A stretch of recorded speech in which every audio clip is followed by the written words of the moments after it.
Okay, I'd like to welcome Yeah, I'm too used to keeping that thing on. I'd like to welcome everyone to Hardin Memorial Health, and Leader McConnell, it is a pleasure to welcome you back here again.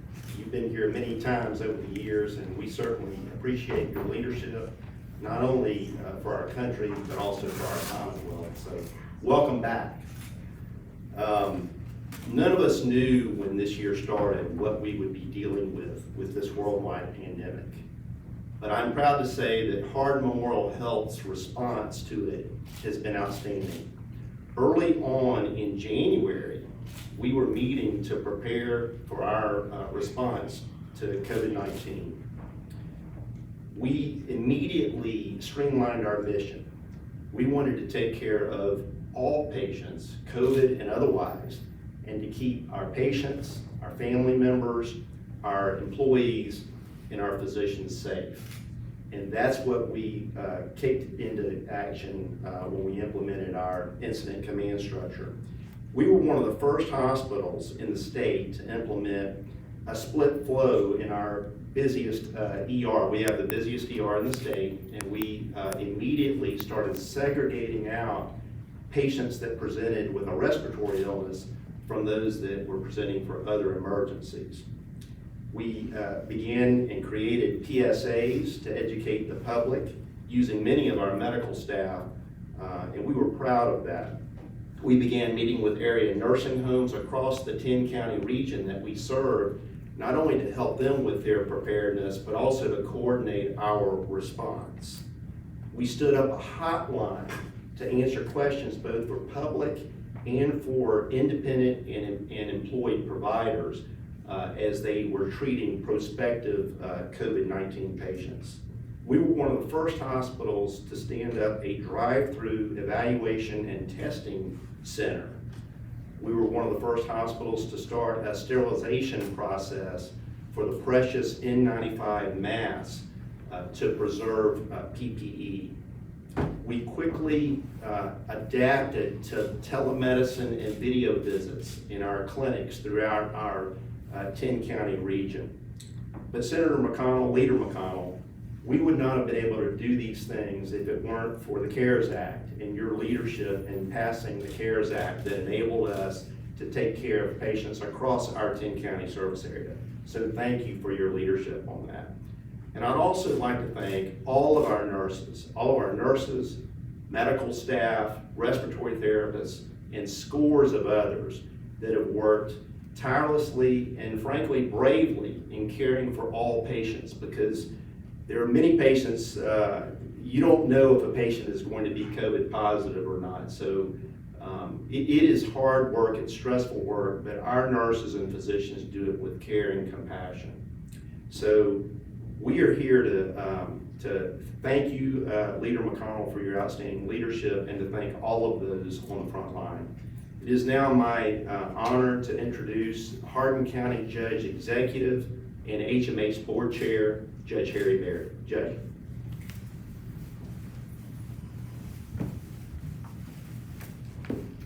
Well, thank you everyone for joining us here this morning. Thank you, Dennis. You know, some 9 years ago, we were very blessed for Dennis Johnson to come and take the helm of Hardin Memorial Health, and over those years, we've grown significantly. The quality of care has increased significantly. The reputation of this hospital across the Commonwealth has significantly increased, and we thank you, Dennis, for all you do for our community and the citizens here in this community. You're a superb leader. And speaking of superb leaders, it's a pleasure to have you back in our community today, Leader McConnell.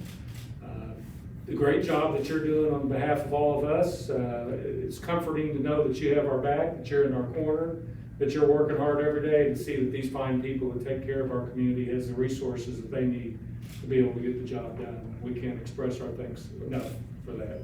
We really appreciate it.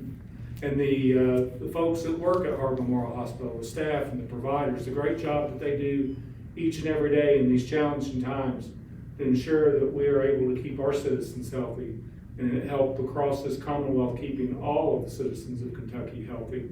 Thank you for that great job that you do for us. And we have, as been alluded to many times, over the last several years, been a long courtship, some 23 years, with Baptist Health. Quite a long courtship. But fortunately, about 2 years ago, we finally got engaged. And the marriage now is on for the 1st of September, and is proof that not lawsuits nor a pandemic can prevent these two entities from finally tying the knot. So 3 months or so from now, we'll finally be married. We're a little nervous, like anybody is before a wedding, but we're excited about the opportunities that we're gonna have. So it's my pleasure now to be able to introduce to you the CEO of Baptist Health, the bridegroom, if you might, Dr. Jared Coleman, sir.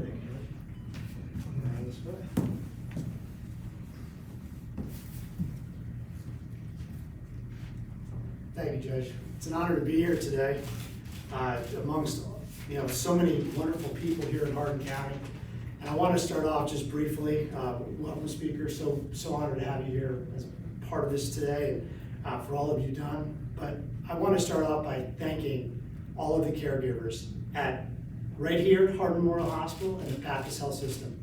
Because of their dedication and to all the hard work that they have done over the past several months, we have provided over 10,000 diagnostic COVID tests throughout the Commonwealth, all the way from Paducah to Louisville, Corbin to Lexington, and right here in Hardin County. So we're delighted to be able to talk about that today.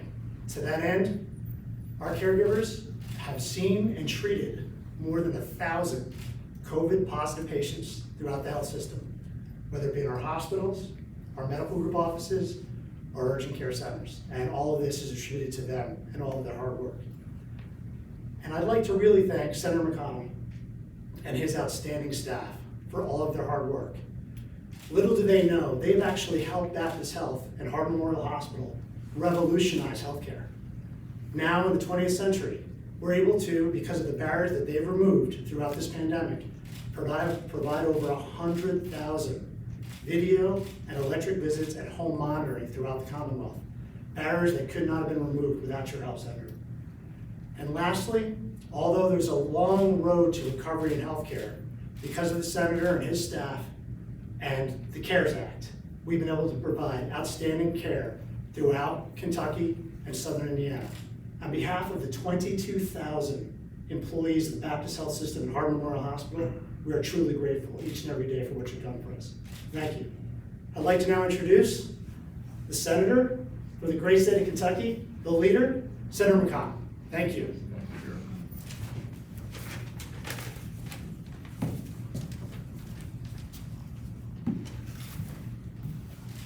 Well, let me just start by saying it's great to get out of the house.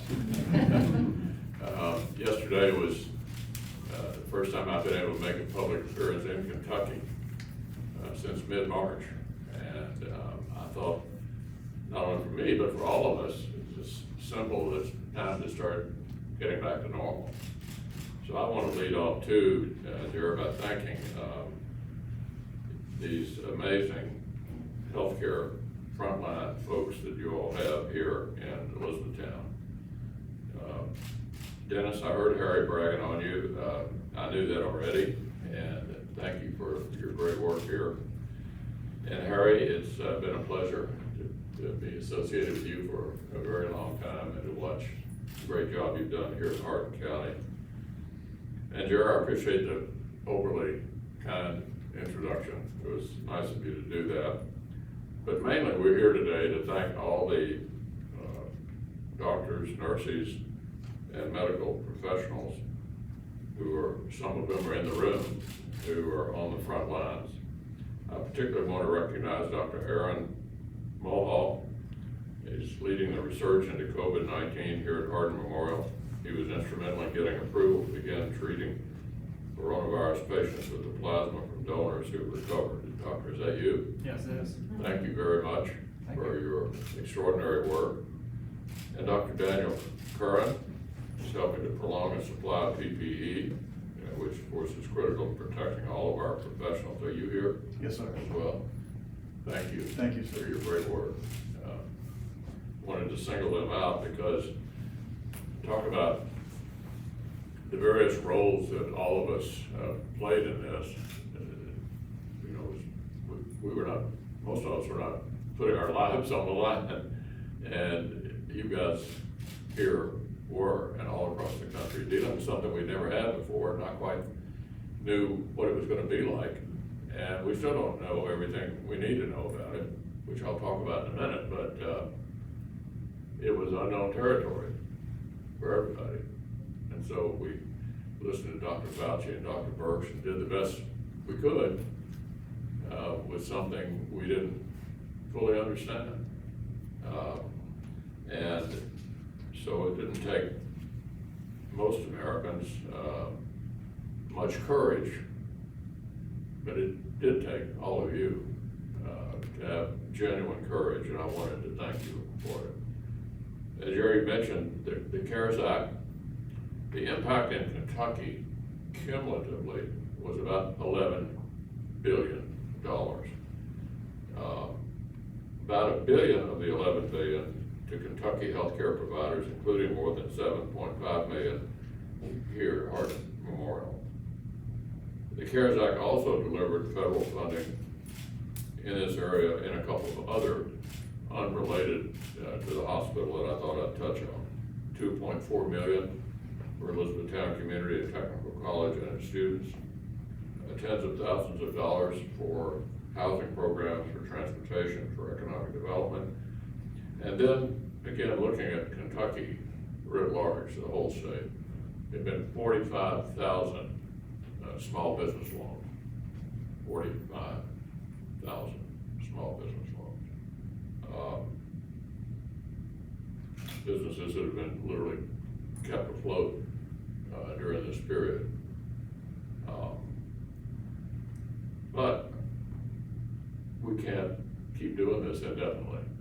And the downside is we've now got a national debt the size of our economy for the first time since World War II. So what is the way forward? A lot of you are wondering. Let me tell you what's not gonna happen. I don't wanna be particularly partisan here today, but the House of Representatives passed a $3 trillion grab bag of items all across the board, that much of which had nothing to do with this particular pandemic. That's not gonna pass the Senate and not gonna become law. So what can I reasonably say about the way forward at this point?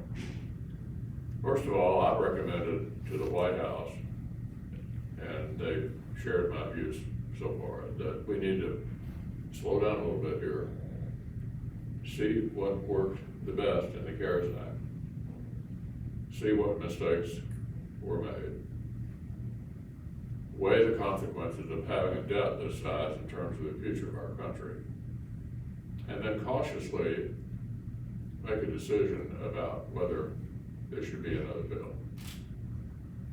We may well end up doing that, but it won't be a $3 trillion bill. And my prediction is that it will have to have, and I've said this unequivocally, it will have to have liability protection for hospitals, doctors, nurses, small businesses, and universities. So let me talk about the universities for a minute. We gotta have the kids back in school this fall. That has to happen, K through 12 and college. And unless we have the kids back in school, we can't get going on having jobs back. They're all interconnected. So the focus on the next bill, if there is one, it seems to me ought to be on jobs and education in terms of getting the kids back into school. And of course, we want to take a look again at the space you all occupy to see what more, if anything, we need to do. But what we're talking about today, because we're out now, and as I said, it's good to be out of the house, getting back to normal. And for most younger people, there's no good reason not to get back to normal. There's no stigma attached to wearing a mask. There's no stigma attached to staying 6 feet apart. we did that in the Senate for the last 3 weeks. Worked out just fine.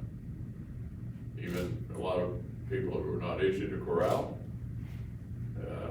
did what we asked them to do, and we were able to work comfortably and safely, and we got a lot of older people in the Senate.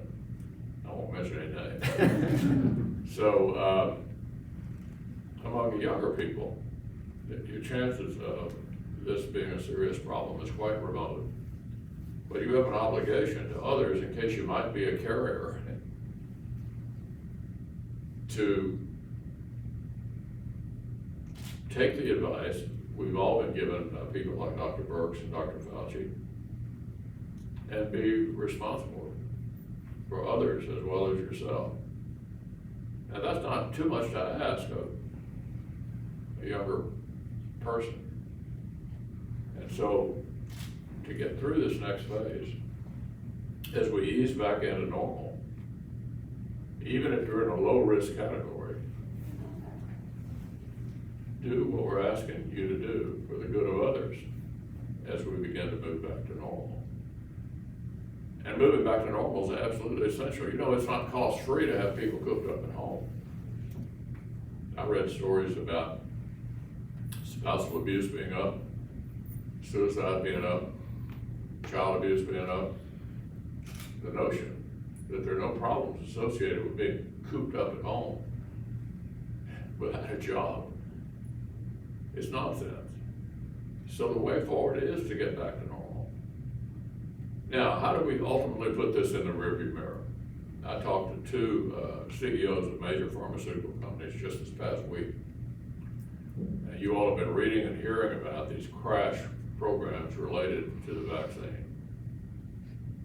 Several of them are big enough to do this without any government assistance from BARDA, just on their own, because they're big enough and rich enough to do it. They're not only involved in these clinical trials on a crash basis, but in case the clinical trial works, they're also going to production.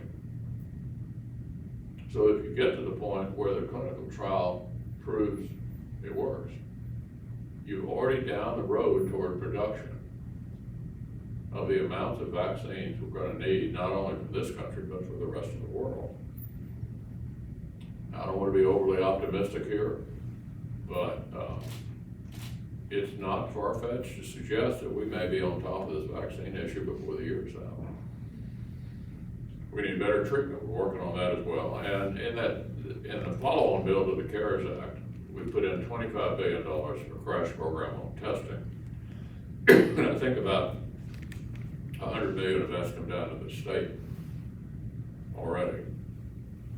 But there's just some question of what kind of test, you know, what's the best test? Is it one or more? So we're not quite there on answering the test question yet, because a number of the tests will only tell you that at that moment you're not positive. But there's every reason for optimism that we're going to get this behind us. This is not 1918. I guess what they did with the Spanish flu was just wait for it to kill as many people as it ultimately did. And as you may have read, our troops ended up taking it to Europe in World War I. So we were in effect the people who inadvertently spread it to other parts of the world back in 1918. Well, we've come a long way since then. This is not 1918. And excuse me, I think we've just come an incredible way. And you all are a good example of it, the way you adapted here and the way you handle all this. So I'm upbeat and I'm optimistic. I want to touch on two things outside this space. I know everybody in the community was not happy about cadet summer training being lost, casualty of the pandemic. But the 5th Corps headquarters is coming this fall. That's a really big deal for Fort Knox, a really big deal. I was proud to have played a role in that, and I'm happy to be here today. And with that, Jerry and Harry and Dennis, why don't we throw it open and see what these guys might want to ask about? Excuse me. So there, as you're walking around to different hospitals, finally being able to get out, what are some things that you're hearing and seeing from the staff that are there? I'm having a hard time hearing. Sorry, I'll try to speak up.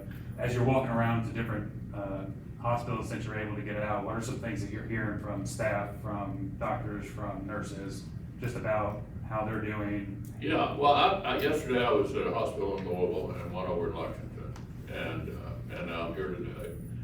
And I think what I was struck by was how upbeat and optimistic everybody was, and how proud the leadership was of how everybody rallied around this pandemic and stepped up.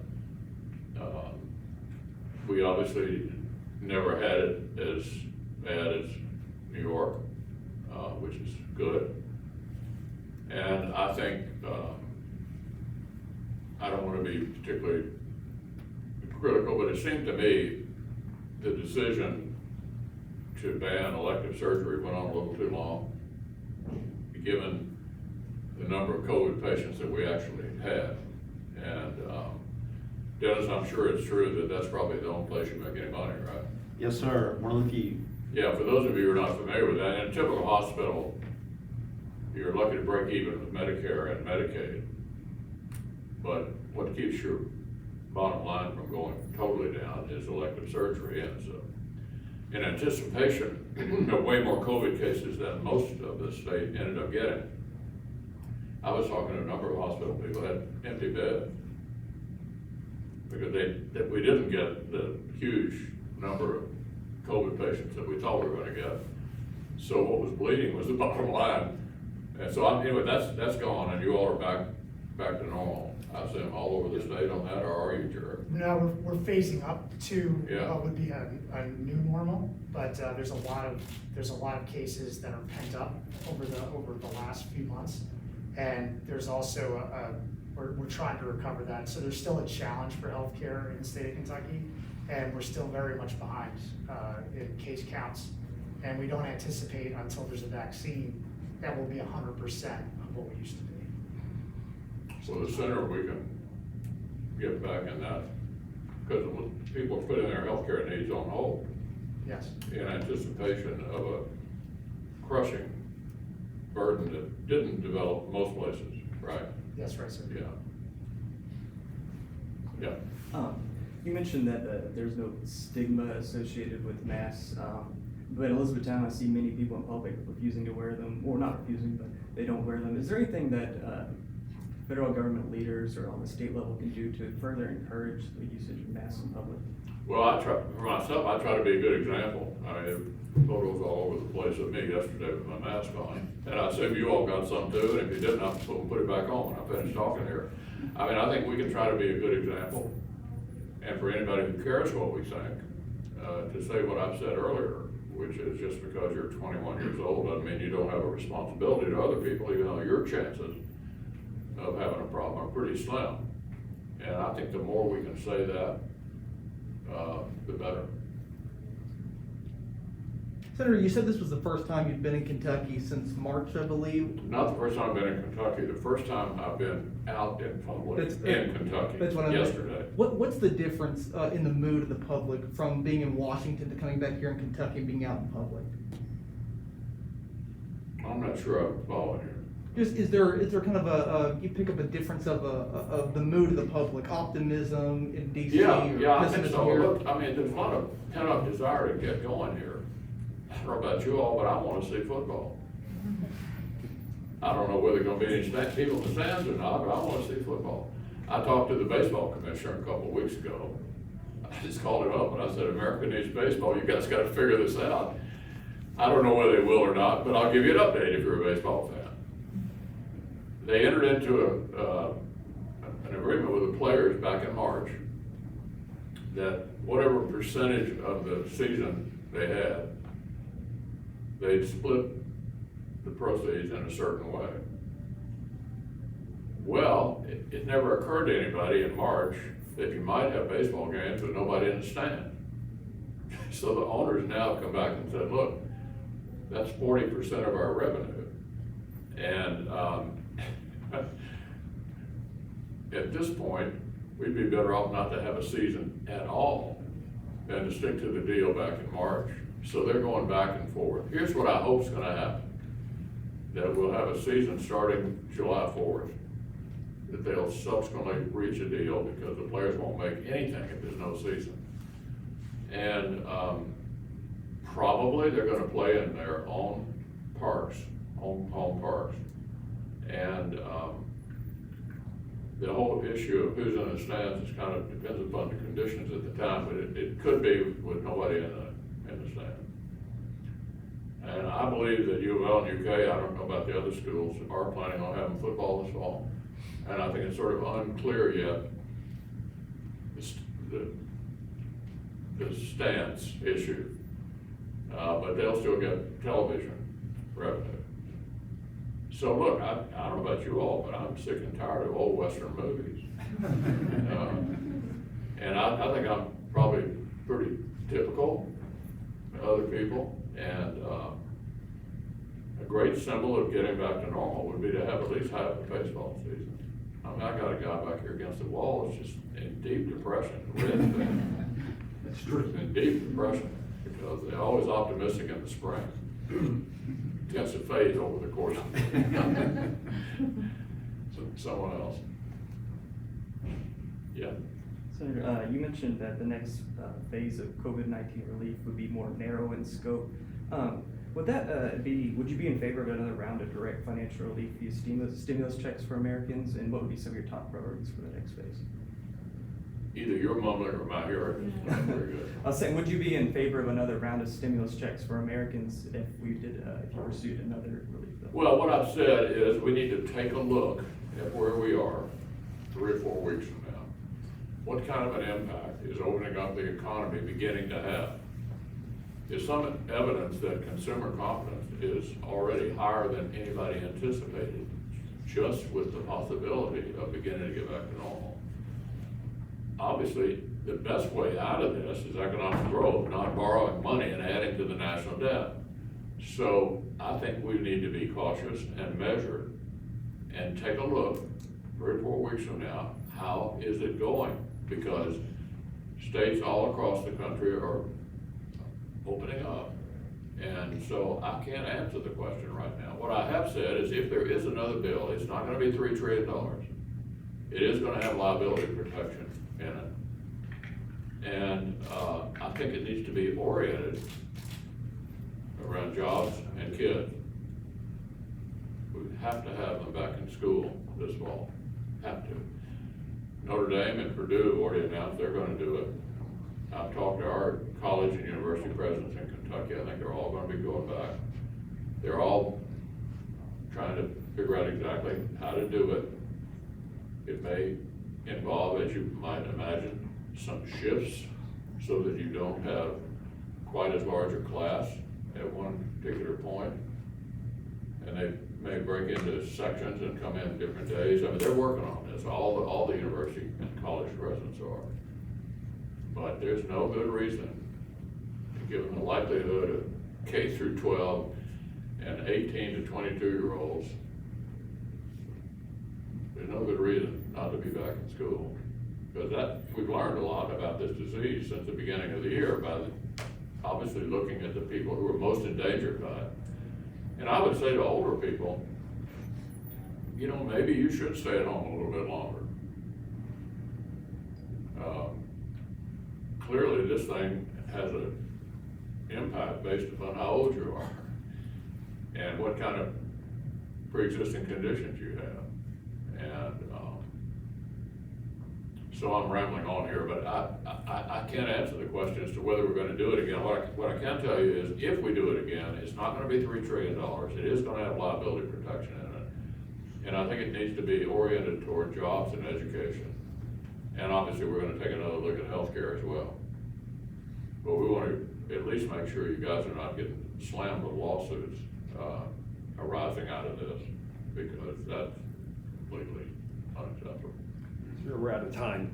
Okay, thank you, everyone. Thank you, Senator.